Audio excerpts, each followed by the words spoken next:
Alrighty, that should be me live. What up, what up, what up? Shorter stream because I've got work later in like an hour and a half. But we are testing Blue Doffy into OP13. And we're just gonna see what happens. This is gonna be one of our better matchups, likely. Ime.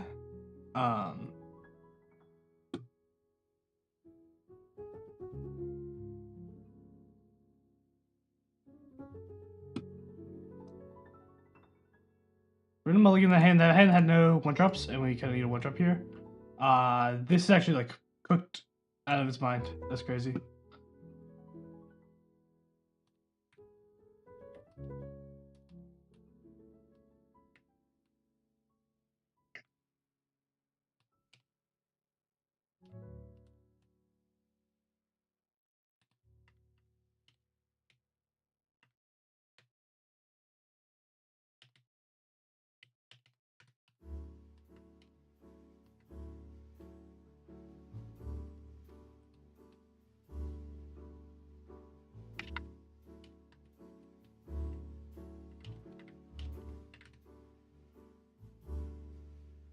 Sorry, I am messaging some friends right now about trying to get value vintage locals started at my local shop. But that is slightly irrelevant right now. We're just gonna teach out this Weevil. Clean this could be the best play to open the game with. We would like to find a timing to bounce this buggy back, but our like laws are gonna be like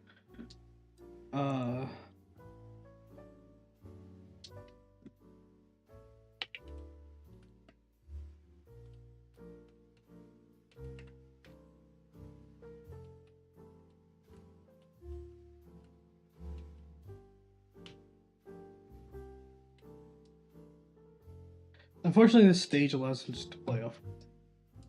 The stage allowing him to play ahead of curve is just kind of nuts. We need bodies on board, so we're just gonna get this 2K on the board, which feels kind of yuck. But like there's a world where we swing this Weevil, and then he swings at our Weevil, we let it go, and then we play like Jozu and bounce double 2Ks. Something like that. Make Jozu a draw 2 rather than a draw 1 bounce 1.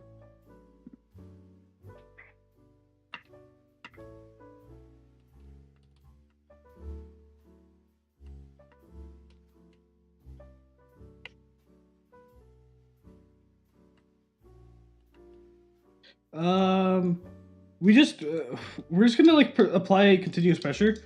Like there's some merit to holding the card up, and not swinging, but because he's going to 6 and he'll be able to play as pop guy, we just want to get like a constant value out of our bodies rather than letting them just get popped here. If he's smart, he'll pop teach, but he doesn't pop teach. He's not that good. We're gonna give a 2K for this, and then he's gonna go 7 at it, and then we're gonna let it go. And then we're gonna swing 5 with this. Jozu bounce 2K 2K. Yeah, and then we're gonna let that go there.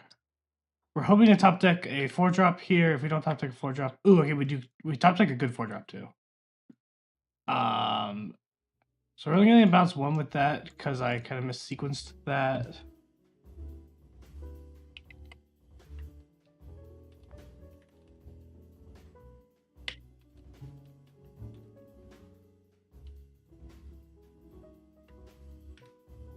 And then we're gonna go teach to put that guy on top, and we're just gonna get this back in the hand, and we're gonna choose no targets with that.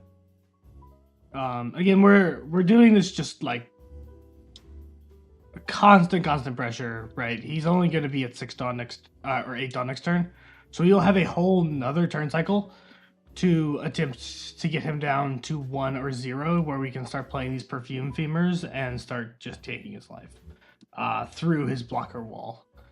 Because as Doffy, we're never beating his blocker wall. Like, it's not gonna happen. Which sucks because so why do these have blocker? Why? Gotta through that. But fucking riddle me this, Batman. Why does it have blocker? I think we're gonna flip. Yeah, we're gonna flip this Gecko to get a Weevil, and we're gonna draw this 2K. And then we're gonna draw. Yeah.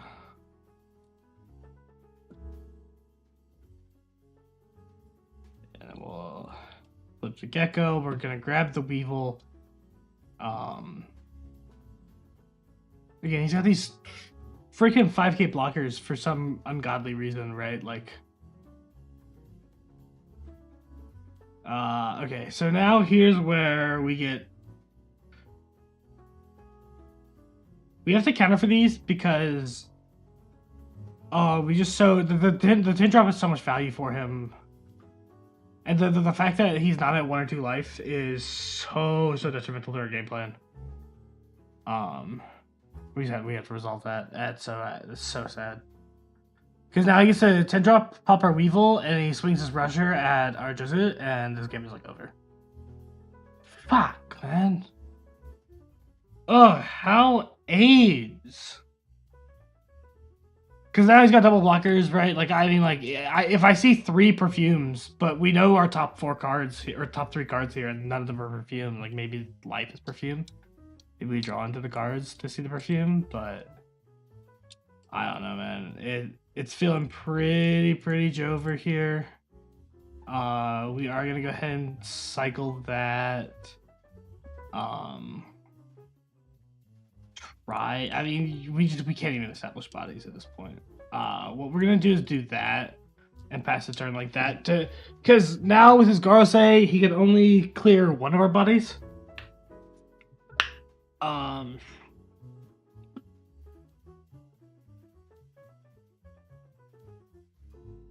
We do have to get out of one of these at some point, so we are just gonna get out of this one here.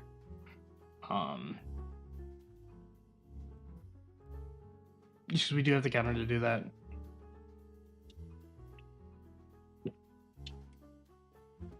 So it's looking like he might not have another Gorosei, which actually makes... Again, this board state is so hard to play through. I'm gonna go do that. Be able to draw that card, swing 7, flip this. We almost definitely don't survive here, right? But there's a world where we can survive into this board. And if we do survive, then we can win the game. We can win the game on the clapback with like a perfume femur and a bunch of these swings. But it is gonna be tough. Drawing 1Ks on these life cards is not what is going to win us this game. We're gonna go 2-1, and we're just gonna probably lose the game roughly about here. If he doesn't have another Gorosei, he is potentially cooked. But like, we're cooked here. If he has like anything. Yeah, he's just stage effect. Yeah, okay, we're gonna go ahead and scoop it up. Ugh. Dumb fuck deck. I mean, like, it's so hard.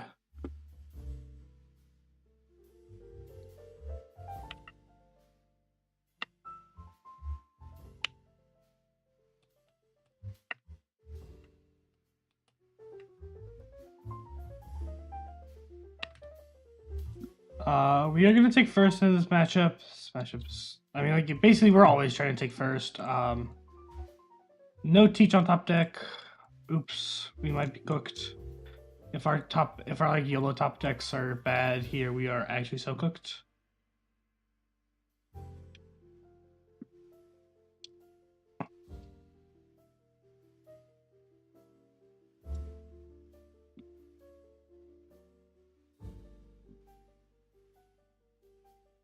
Oh, it's not. It's actually not cooked at all. we'll draw a 2K and flip this gecko, and it's like kind of huge. This matchup is relatively dependent on Teach. And that might sound like a weird thing to say, but like the reason it is dependent on Teach is because we have to be able to play multiple bodies a turn. So like this turn, we're gonna flip for 3, and then we're gonna swing for 8, something like that, right? But we haven't played multiple bodies, which is kind of a big deal for us in this matchup.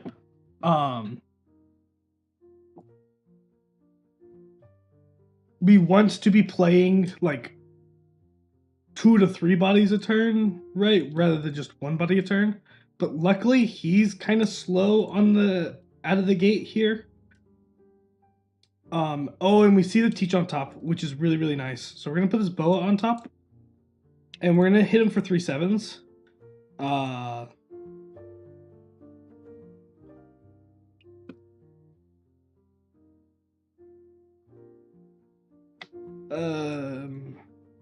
We're gonna hit him for 3 7s here, which is either gonna eat a million cards of us.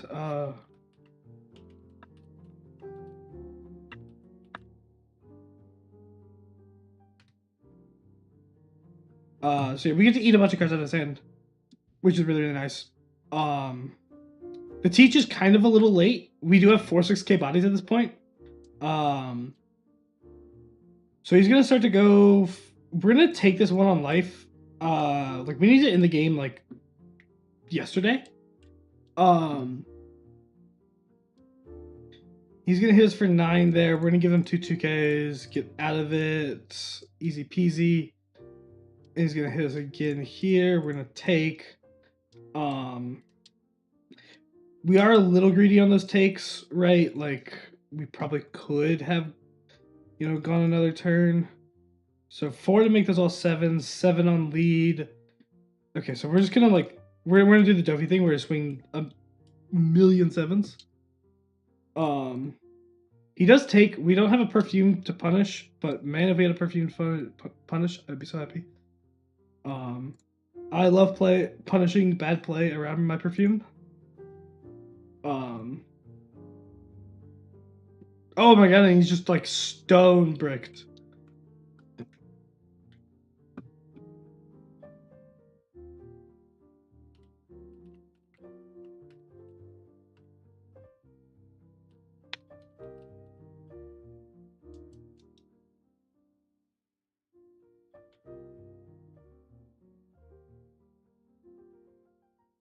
Yeah, we're waiting on the next cue. I do want to check on something in my deck list. I want to see. I can't remember last time I made this. We are on 4 perfume, 2 pudding. I wish there was a way to get more pudding in this list. Maybe go like down Jozu, up pudding, something like that. Let's try that out. We're running essentially like no tech cards. We are running to kill you as fast as is physically possible, and because we're playing 4 perfume femur and 3 pudding, we have like a decent matchup into 2 of the top decks, right? Like that's kind of the goal. We're not looking to like play the kind of tempo version of Doffy that's gonna like stall you out, eat your hand up. We are actually going to take second away from him in this matchup, and we're going to keep this hand. This hand is goated.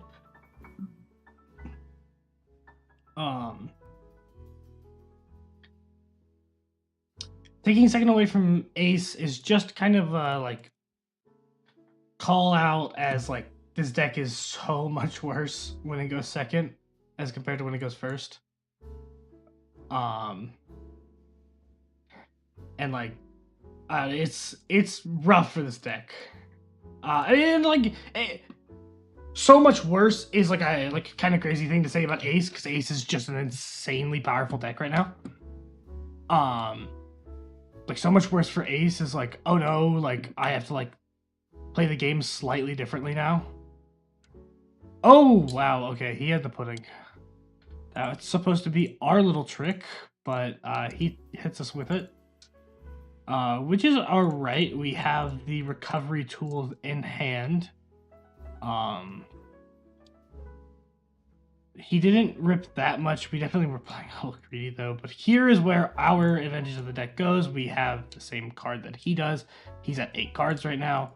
Up to 10 already. He's going to give us 1 for this likely. Just because he's not crazy. If he takes this, he is insane. But he's going to give us a card for this. He's going to probably play another card out. And then we're just going to drop the pudding and continue to beat face, you know? He's looking at what to pick. He picks our Boa.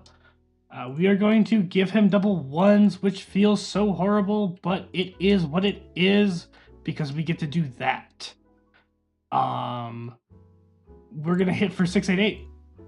Just continue to apply this pressure on him, making sure that he has as few cards as possible in hand, making sure that he is fighting to keep the resource of his like new gates in hand and his bricks that he wants to be playing out on these later turns. And we're gonna see Perfume Femur. We're gonna move that to the top. We're hitting him for 9 here. He probably had the counter out, but he almost definitely won't have the counter out for the Perfume Femur that we're gonna hit him with now. And this is kind of just what we're doing as Doflamingo in any of our relevant matchups, right?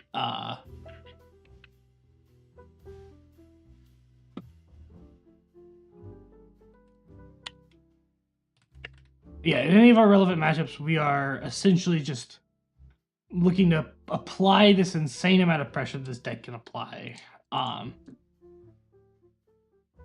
Hit for 15 here, unblockable. There's almost no chance he gets out. Yeah.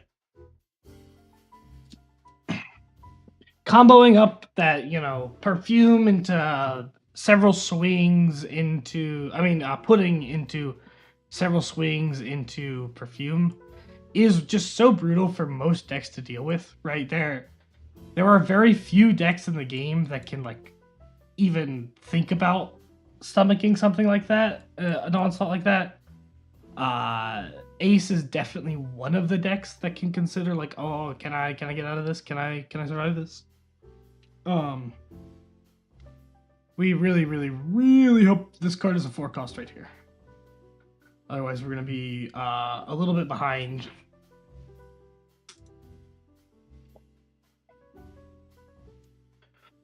So we just see a Weevil, trashes our life. We're just gonna get the 6K body out.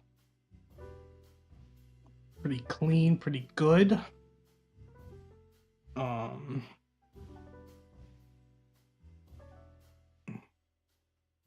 Nothing too spicy. We're gonna get a little greedy. We're gonna take and now we're gonna really hope that that's a 4 cost. It is a 4 cost Warlord. We are going to stick that right on top. It is just that simple.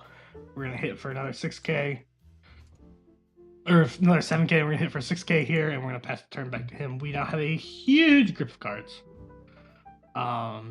He's got several substantial bodies too at this point, though. So we're gonna have to play this close. We're gonna have to play this by ear, play this carefully, make sure we're not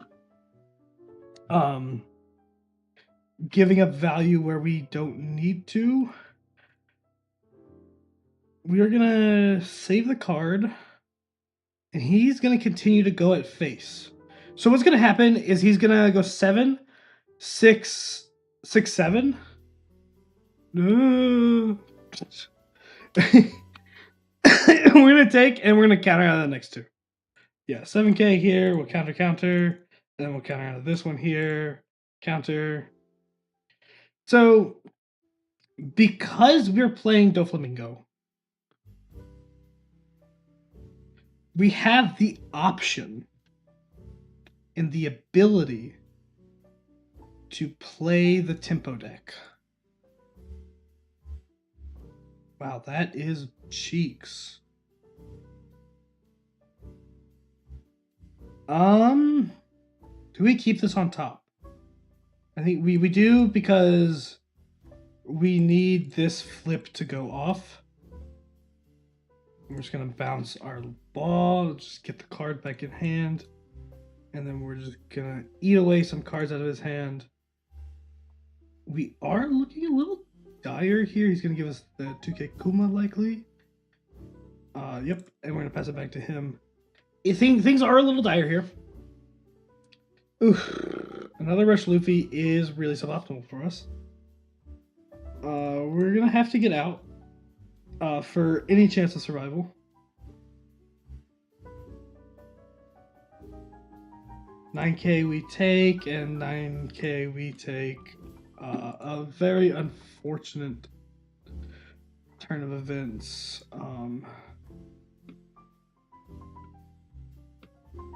Okay, Bonnie is another aggro deck. We get second, which is okay. We have Teach. We open Teach.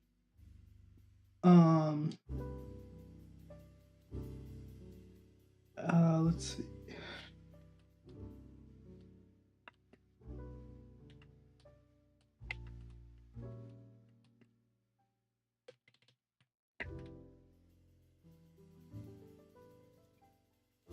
We will go ahead and go draw double 2Ks and then draw this Gekkomoria.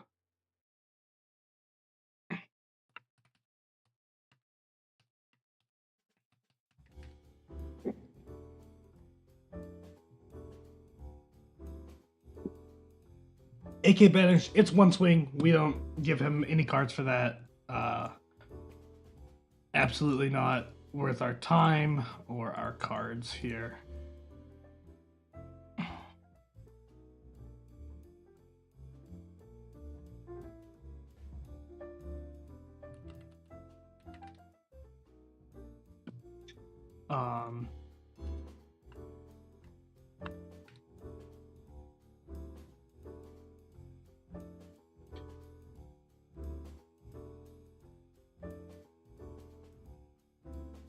So he's going 9K Banish. We're just gonna give him the Banish again. I am not pressed by any of these Banish attacks. It's not affecting our game very much. We're gonna be a little short cards in hand, but we will make sure that he ends up short cards in hand by playing this Pudding. And he hasn't played any substantial bodies, right? Like these Liliths, these Onamis can like be bodies later. By like, using leader effect. So here's where we're going to start defending. We are going to go ahead and defend. He is down out of our juicy range for Pudding, so we are going to just counter those cards out. And we're going to go 7/7/9, or 3 7s and a 9. Relatively simple. We might... We maybe are supposed to know what this card is, but I don't. Gosh, a good trigger there. But what we'll do, we'll pivot. We'll go 5/7. I don't think we knew what that card was. I'm gonna be so for real. I hope I wasn't supposed to know what that card was. 3K into the Piranha. We're gonna give that 6K into the Weevil. We will counter out. 9K, are we looking at like this body? Yeah.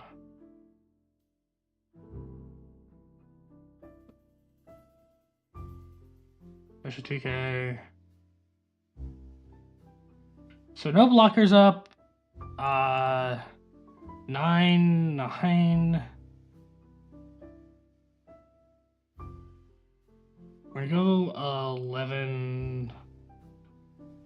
Then we get to do some fun little. It does not matter that this is unblockable, but this does allow us to get 2K extra. So we're gonna go 12. GG's. It was a little dicey at the end there. I feel good about saying that like we were right in not taking those banish swings. But at the same time, if like the counter falls a little differently, we like have egg on our face for taking those banish swings. So it's a tough one to say. You know, that's one of those scenarios in the game where I think the rule of thumb is to probably take those banish swings, but like you have to like really evaluate what's going on before you take them.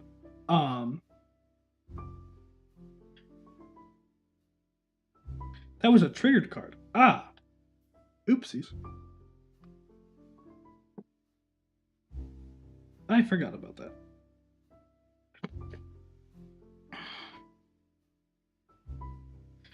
So this is a problem that we have when we play into Subble. Is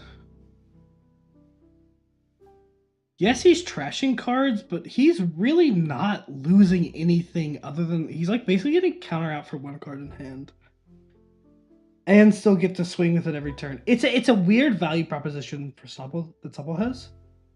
On this next turn, we're looking to potentially like Weevil swing Jozu the Weevil, draw a card, or like Gecko bring back this Weevil, swing sevens if possible. I think that's probably the best line there. Will it be at $7? We'll pay 4 to bring back this Weevil, swing sevens with these, teach, swing this Weevil. That is if nothing gets removed, right? And again, he's gonna be trying to remove our stuff here. We're just gonna take this first Gecko swing, and then he's gonna swing 8 and then press that to life. We do get another card though. We do like to see more cards here. We are just gonna Gecko that Weevil back.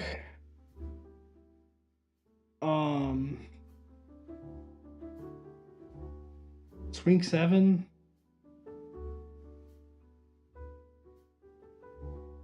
One thing we would really like is a Trafalgar Law here. And that is the top card of our deck. Wow, what an Oracle. We probably should have put the 2K that was there on that card, on the top deck there, but semantics. See, he's still at 3 life, but he's only at 2 cards tonight. This is something that a lot of Subble players can get into, and I've had a discussion with a friend who's a Subble enjoyer. I've had this discussion, and it's hard to say, like, when you are supposed to be pushing life totals, and when you are supposed to be doing this loop that you're doing here with this Morley here, right? Like, when is one gonna be beneficial over the other is a very tough and like I feel like very nuanced thing to figure out, right? Is he gonna trash the card for it? He is gonna actually trash the card for it, which is crazy because it's gonna go back into his hand with the law that we literally just showed him. I would have never trashed that card. This is just some norms, so like we're not he goes and scoops it up.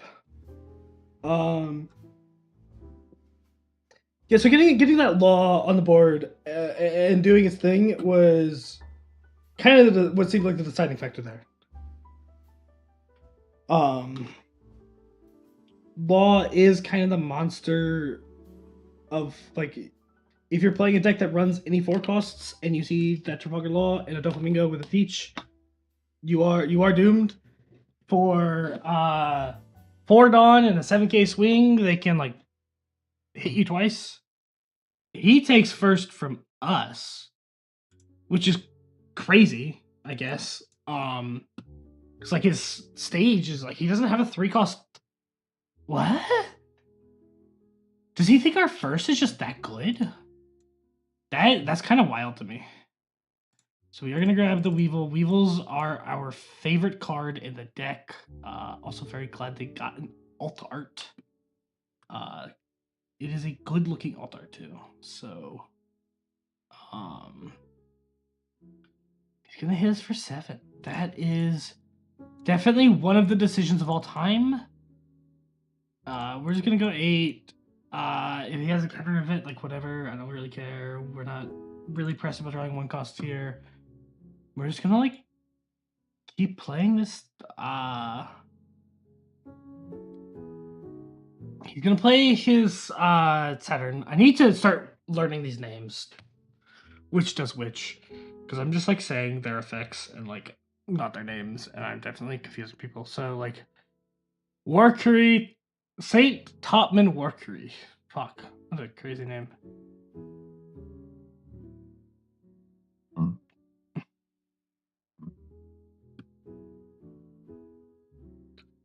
And here we continue to put our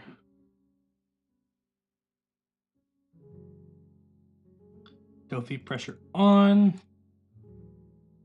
We get to hit for 8. I really didn't mean to snap keep that on top, but it's a bunch of 2Ks and we already have the cards to like do the recycle that we want to do in hand.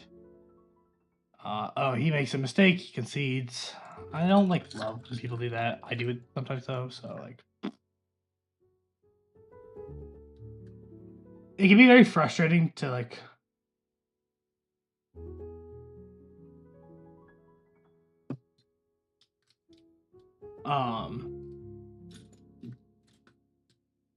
it can be very frustrating to make a mistake and not be able to undo it and like kind of be losing the game because of that.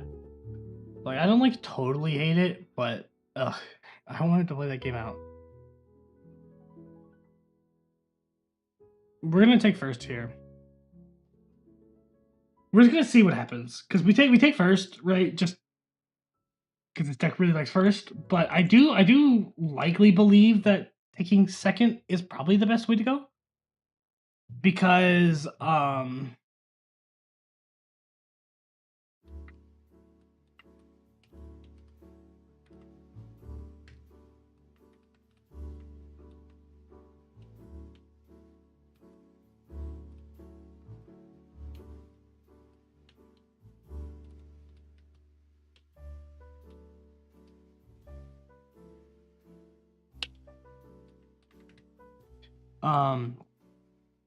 yeah, because his second is so good, right? Like we likely want to take it away from him, but so okay. Here's a bit of a sad. Yeah, let me finish one point. His second is so good, we probably want to take it away from him, but we're gonna try first again just to see what happens, just because it's our curve and this is the curve that I know how to play the best. Now second point. This is one of the sad moments when you're playing Doffy is when you don't see your cantrip warlords. We have like 4 or 8 warlords that aren't going to cantrip us that are not 2Ks, right? And even our 2K, some of our 2Ks cantrip us. But we're not seeing our 2K. We're not seeing our cantrip warlords. So we're playing through this teach and we're playing out all of our bodies. We're not gonna have cards in hand. If these were weevils and not geckos, they are drawing cards, and even though they're bricks, they're hitting the board immediately. So like yeah. So he even plays the Saint Shirlea here, which I think is really interesting because now he has to go at my life.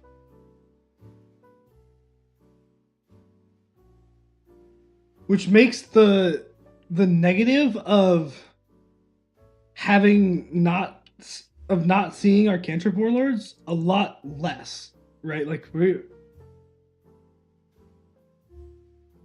we are punished a lot less by not seeing them when he is hitting our life for us. And there's our Weevil, our favorite card. We are just gonna give him 1K. This Law, like, he's great. We love him. He is Pookie, but like he's kind of ass in this matchup because he doesn't do shit to even the goddamn 4 costs that he has, because this deck is hilarious. Marcus Mars, if he's smart, he'll hit Teach. Otherwise, he's gonna hit one of our 4/6s. He hits a 4/6. I think that's wrong. Fight me if you believe otherwise, I guess. I don't know. I think you should like essentially always hit the Teach, because the Teach is going to generate more overtime value than these 4/6s. These 4/6s are going to hit you in the face for 6, but like you can clear them. Teach is never resting until like the end of the game if I like need an extra swing to end the game. And there's just like I don't know. This character is crazy because it allows me to guarantee my leader effect. It allows me to set up loops. Also, why is this guy playing around pudding so much when we have 3 puddings in hand? Fuck. Quit playing around pudding. You're not supposed to do that. He likely knows just how fucking doomed it is if he gets to his if he gets to his 10 cost without being at like 0 life essentially. Rush, Mercury. So okay, Nos Juro is the rush one. Nos Juro is the rush one. Mercury is the stupid blocker on KO draw.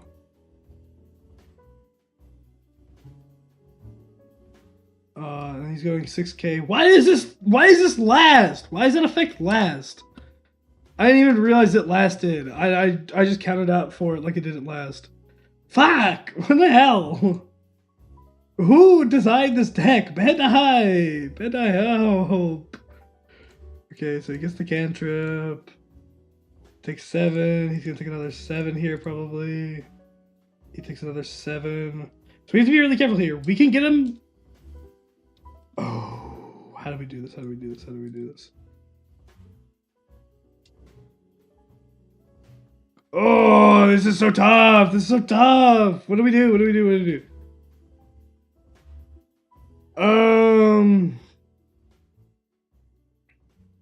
Because we don't have the perfume themer that we need.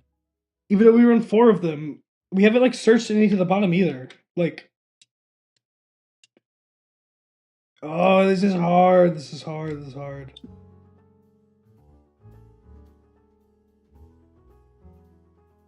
I think our best course of action is going to be Law, bounce Boa, bounce nothing, teach effect, card on top, swing 9,000, use the Boa, don't see perfume, bottom it. So that deck is 3 cards deeper for our perfume. And now we have 3k encounter. He gets to play his 5 elders. Because if we don't see perfume, we need 3 swings. We need 3 attacks. And he's gonna have his counter events.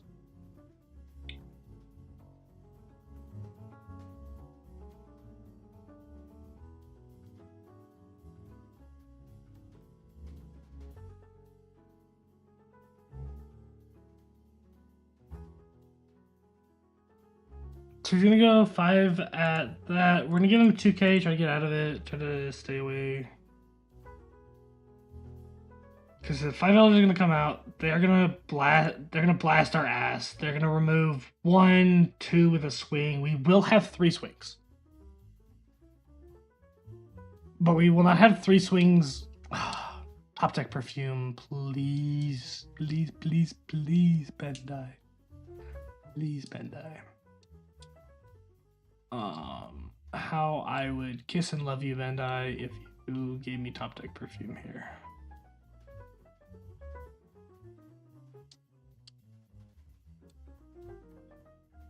What is he waiting on?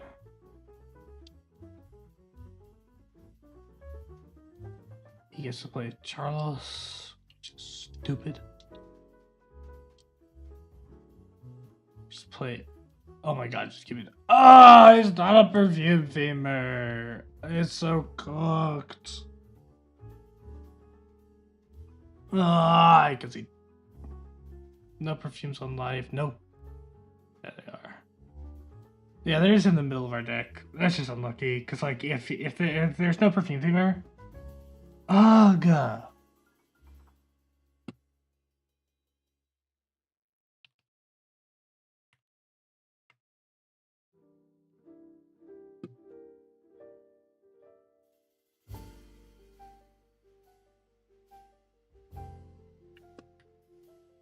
Okay.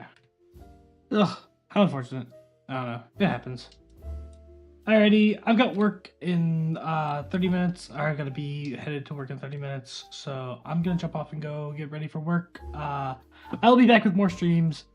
Playing some more OP13, other stuff, but for now, that's the end of it for today. Thanks for watching. Peace, peace.